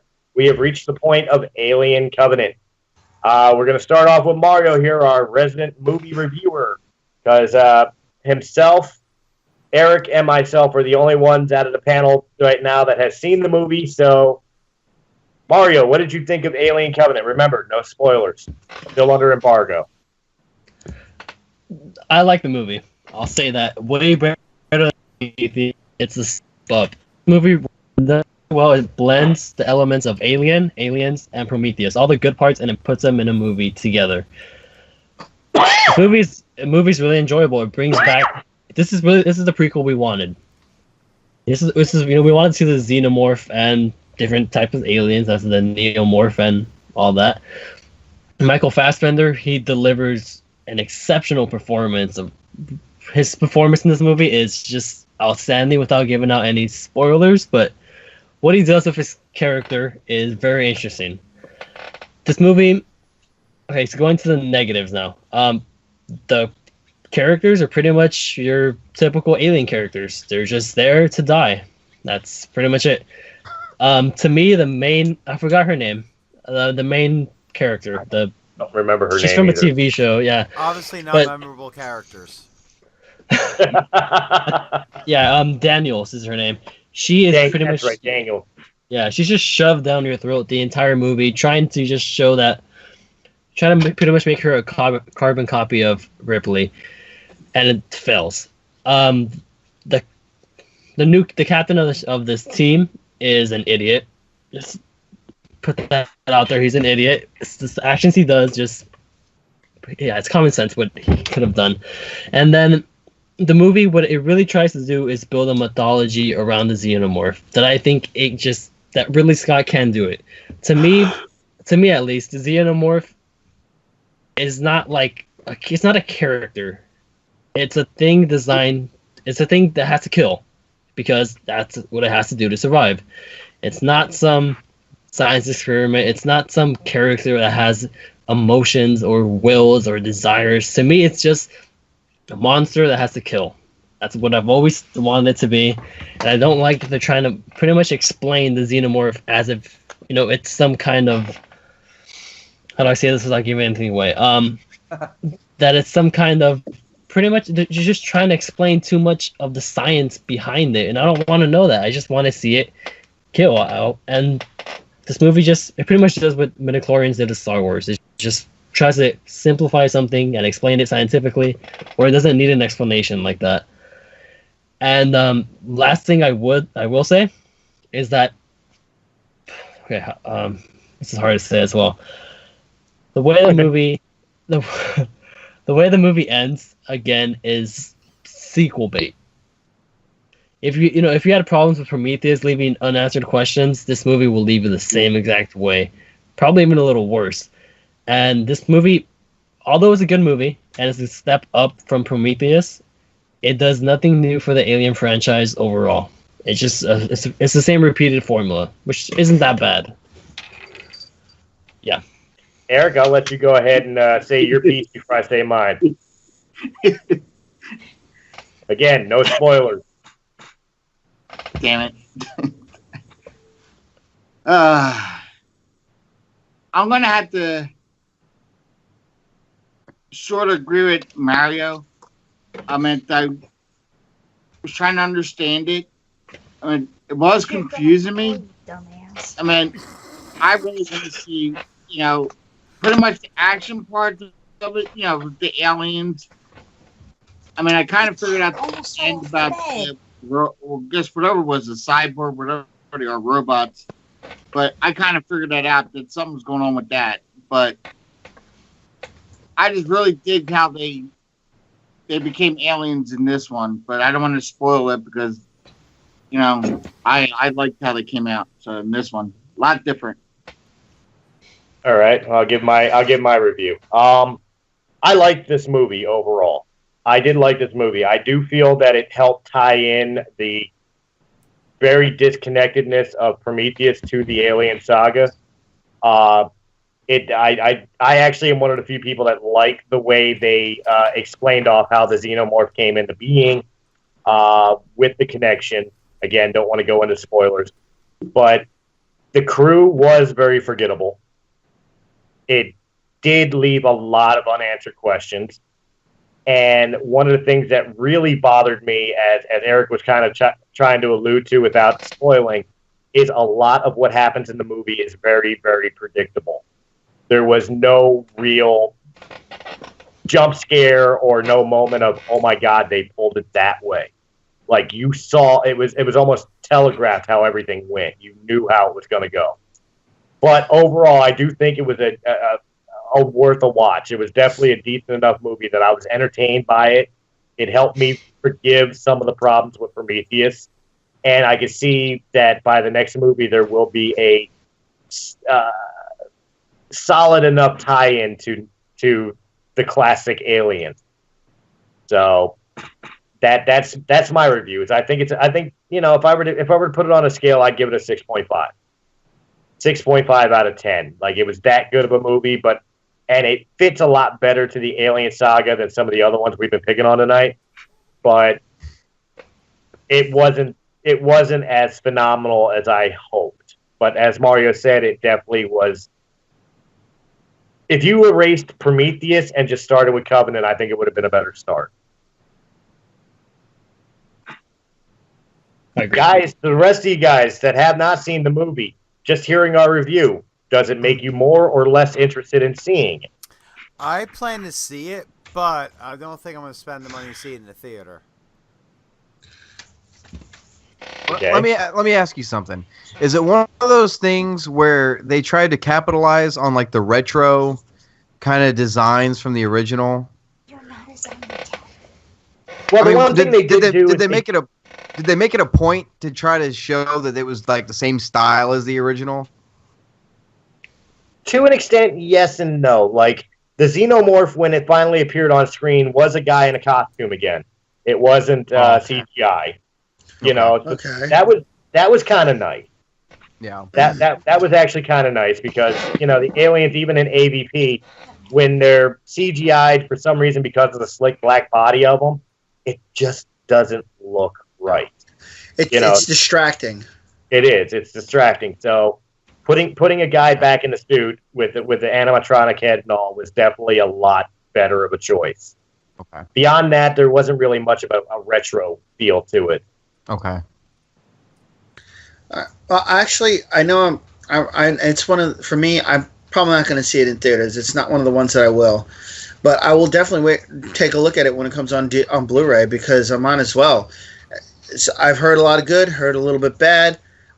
Since it is part of the franchise, like I did with with Prometheus, I watched it. I wasn't happy with it, but I watched it.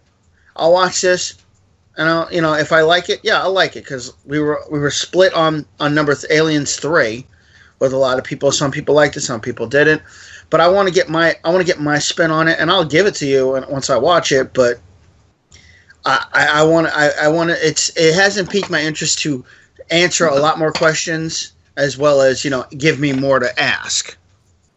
Well, I will say this: we did a non-spoiler review, but I will state that Mario, again, our movie reviewer, he will be the guy that gives you the spoiler-reviewed version of Alien Covenant, which will be here on Realm of the Mist Entertainment. So keep an eye out for that. When Mario's ready to release that, they will definitely make sure you guys have that to check it out if you want to know the story. Kevin, what about you? Does this make you feel more or less confident in Alien Covenant? Well, I'm a moviegoer, so I know for a fact I will go see this movie. Probably not this week or next week. Well, probably not this week because Wonder Woman's coming out. I definitely, I forgot it even came out last week.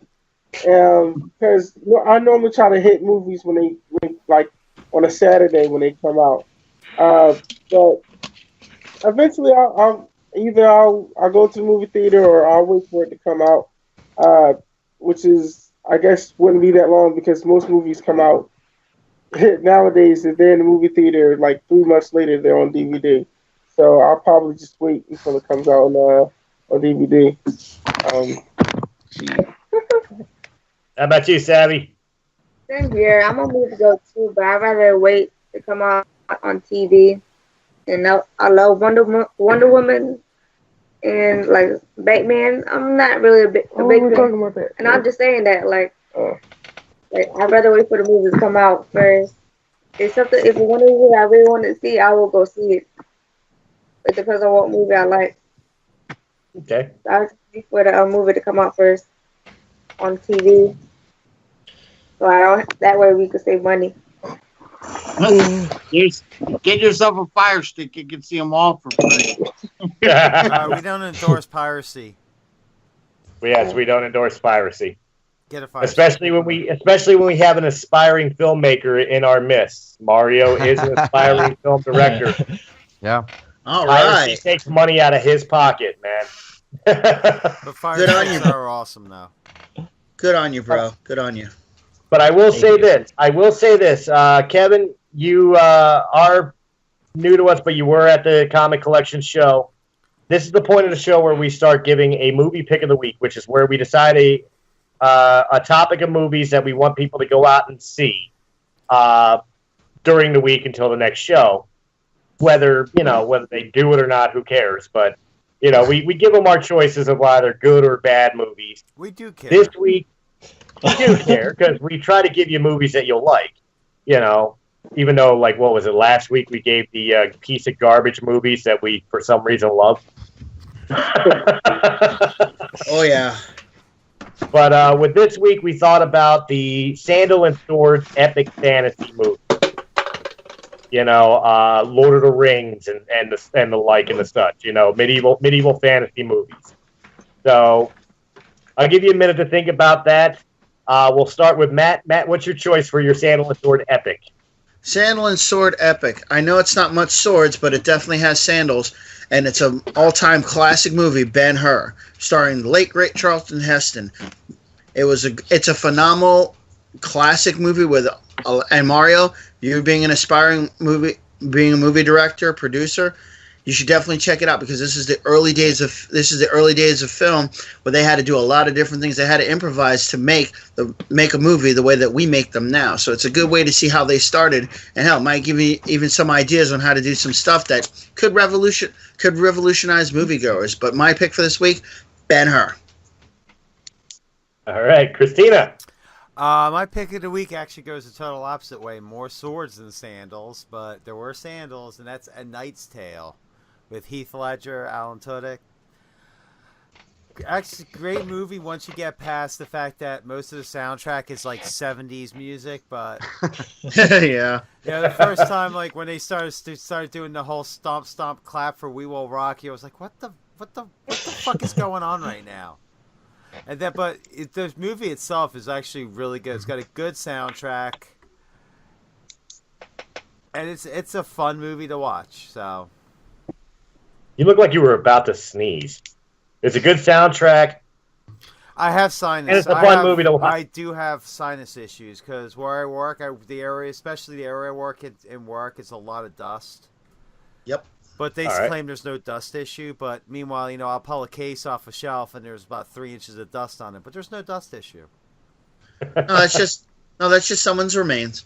That's remains For my sure. hopes and dreams. Yeah. Oh, Ryan, your movie pick of the week. I'm gonna go a little bit. It's still a sword and sandal, more swords and sandals, but it's a little bit of a different genre. I'm going Monty Python on the Holy Grail. I have to. I was gonna say Kingdom of Heaven, but then I was sitting there thinking, I was like, no, Monty Python, man.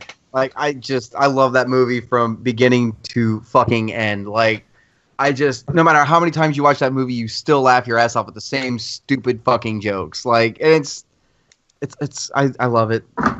I'm sorry, I just do. I do. How do you know she's a witch? She turned me into a newt. Turned you into a newt. Well, I got better. What is the unladen airspeed velocity of a swallow? What, a European or an African? I don't know. You gotta know We got a these night things to as say king. me. what? Just because some watery taught you a scimitar, I'm supposed to keep making my unbounded king? Are you mad, man? I didn't vote for you. No, the French people were the best in that movie. I'm sorry. I fought in your general direction. Your When the prince goes to the mother window- is a hamster, and your father smells like elderberries. Now go away before we taunt you a second time. No, when the prince walks to the window and the guard is watching him to make sure he doesn't get out, and he takes the arrow and he walks over and he's like, dink, and the arrow just like goes straight down out the window, and then it cuts to like further away and you see the arrow boing, boing, boing, right through the guy. I crack up every time. You just like I can't help it. I love it. All right, we're off track. Eric, your movie. I have two, but I think I really want to go with this one, and I'm going to have to say Clash of the Titans. Ooh. The original or the remake? The original. Yes. All right. Give your explanation. He thinks the Clockwork Owl is cute. Bebo. That Clockwork Owl was cute. It was.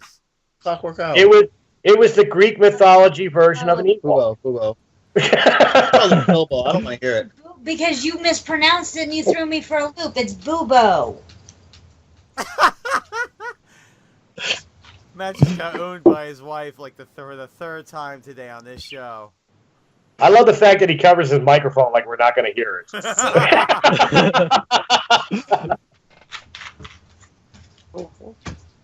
All right. Where's that fucking thing? Mario. There it is. Ha! Mario, your choice for the week. I'm going with an old movie, Quo Vadis, 1951, old movie. This movie, I was shown to it by my film teacher in high school, and this movie just pretty much opened me up to the older movies. This movie, it's interesting, and yeah, a lot of people these days can't watch older movies, 50s, 60s, because they say it's too slow or it's it's of a certain era. But if you watch this movie, it's a really interesting story. Actually, I'm not a big fan of these, this genre of movie, but this movie's this movie actually brought me into, the era of the 50s for movies and the 60s. And yeah, that's my pick. All right. Kevin, Savvy, your guys' pick of the movie of the week. So does it have to be medieval? Well, within that genre. Okay. I probably would go with I can't remember the movie Russell Crowe was in. Gladiator. Gladiator. No, not that one. He was something like Robin Hood. Robin Hood. It was Robin Hood. I wasn't sure if it was Robin Hood or named something different. But yeah, Robin Hood. That was a real good movie. I know it wasn't with swords and all that, but it did take. It was on the beach when they fought. Robin Hood was a good movie. The action scene, the whole you come in, you kill the villagers' husbands, and you're pretty much taking their crops. Here it is, a guy who gave his pretty much his life for his country to come back home, and everything's being destroyed. And it's kind of like, well, I'll step in. I don't want to step in, but I'm gonna step in because you asked me to honor your son and fight for your land. And then eventually, I think he hooked up with the wife. I can't remember, but yeah, that's my movie. And my wife went to bed. She gets up early in the morning. She just went to sleep. That's all right. All I had running through my head was that scene from Robin Hood Men in Tights when they took the castle away and Blinken's on the toilet, looking at the Playboy, and he pops out and he grabs the statue. He's like, "Master Robin, oh, you lost your arms in battle. Oh, how terrible!" Which is a gruesome night too. My pick of the week is the Brad Pitt, Eric, I keep saying want to say Bale, but it's not Bale. And Orlando Bannon, thank you, and Orlando Bloom, Troy. The story of Achilles and the battle of the Greeks versus the Trojans, and obviously the Trojan horse and how Achilles got his infamous Achilles heel. It was not the world's greatest epic fight movie, but it definitely was an entertaining movie. I definitely got a kick out of. I had more respect for the character of Achilles, knowing the struggles he went through. It's definitely worth at least one watch. All right, guys, we reached that point of the show. We'll start with you, Matt. Where can they find you? They can find me at Matthew Cruz, 2 T's on Facebook. You can find me on Fox with 2 X's, C77 at gmail.com. And soon to be mid-June, we will be getting our first episode on YouTube of Gaming XP, starring you, Christopher Stolle, Christina Tally Warburton, my wife, Lori Cruz, and myself as DM. And, of course, as always, our silent but deadly partner, Eric J. Batista. Damn, he just called you a fart. I think I'm pretty much the oldest. Yes, you are. I couldn't resist. I'm sorry. No, you're not. Don't lie. Christina, where can they find you? Okay, so I have to go after everyone's laughing. Thanks. You're welcome. You can find me on Facebook, Christina Tally Warburton. That's WARBURTON. Also, every Wednesday night on my radio show on Radiocast FM, which is Eclectica, which runs from 10 p.m. to midnight. I'm also on Xbox Live as Kayva, Kayva, space BIODIRA. I'm also on Twitch TV, same tag, but with an underscore instead of a space, because Twitch just made me do that way. And that's about it. If you need me, if you want to reach out to me on Facebook, that's usually where I check stuff. I don't check emails because they're a pain. Most of them are spam anyway, so I don't bother. Ryan. You guys can find me at the Star Wars Canon Library on YouTube, and also make sure to visit the website www.starwarscanonlibrary.com. Eric. Yeah, you can find me on Facebook at Eric J. Batista Sr. I'm also on the Xbox One at Eric Smoke 1437. And I'll be restoring my Twitter account soon. Mario. Hey, well, you can find me on YouTube at Sith Lord 310. Find me on co-hosting War of the Stars every week. What else? You can find me on Twitter and Instagram at Sith Lord 310. Make sure you guys check out my movie reviews on The Realm of the Mist and my own talk show, Death Star Radio, on my own channel. Kevin. On Facebook, Kevin Hunter. I don't have Instagram, Father of Truth. Those are Father is dotted out in F two, and I will soon be posting my own little video, pretty much how to get into comic books. Hopefully by mid-June. So, yeah, we'll be keeping an eye out for that. Let us know when it's up. And you can find me on Facebook at Christopher Michael Stolley. You can find me on realmofthemist.com. You can find me on Radiocast FM with Raise the Underground and, of course, Breaking the Fourth Wall. I do sometimes appear on War of the Stars and will be appearing on Gaming XP soon, as well as once in a while I appear on Death Star Radio when it ever appears.